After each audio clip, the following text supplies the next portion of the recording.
ಗುಜರಾತ್ನಲ್ಲಿ air India ದುರಂತ ಪ್ರಕರಣ. ವಿಮಾನದಲ್ಲಿದ್ದ ಎಲ್ಲ 242 ಪ್ರಯಾಣಿಕರು ದುರ್ಮರಣ. ಮುಗಿಲು ಮುಟ್ಟಿದ ಕುಟುಂಬಸ್ಥರ ಆಕ್ರಂದನ.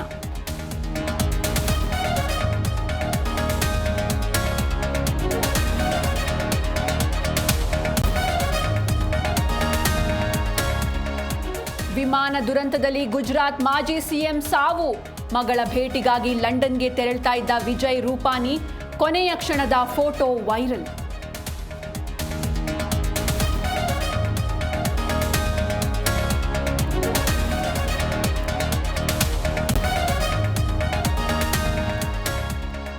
ಎಂಬಿಬಿಎಸ್ ಹಾಸ್ಟೆಲ್ ಮೇಲೆ ಬಿದ್ದ ವಿಮಾನ. ದುರಂತದಲ್ಲಿ 5ಕ್ಕೂ ಹೆಚ್ಚು ವಿದ್ಯಾರ್ಥಿಗಳ ದಾರುಣ ಅಂತ್ಯ.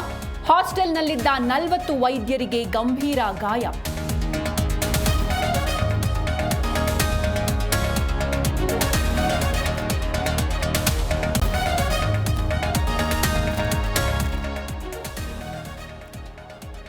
ಪದಗಳಿಗೂ ಮೀರಿದ ಹೃದಯ ವಿದ್ರಾವಕ ದುರಂತ.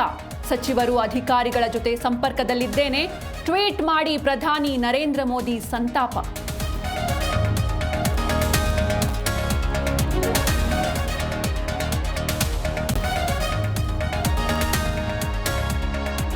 ಮೃತರ ಕುಟುಂಬಸ್ಥರ ನೋವು ಊಹಿಸಲು ಅಸಾಧ್ಯ. ದುರಂತಕ್ಕೆ ಆಘಾತ ವ್ಯಕ್ತಪಡಿಸಿದ ರಾಹುಲ್ ಗಾಂಧಿ. ಇದು ದುಃಖದ ವಿಚಾರ ಎಂದ ಮಲ್ಲಿಕಾರ್ಜುನ್ ಖರ್ಗೆ.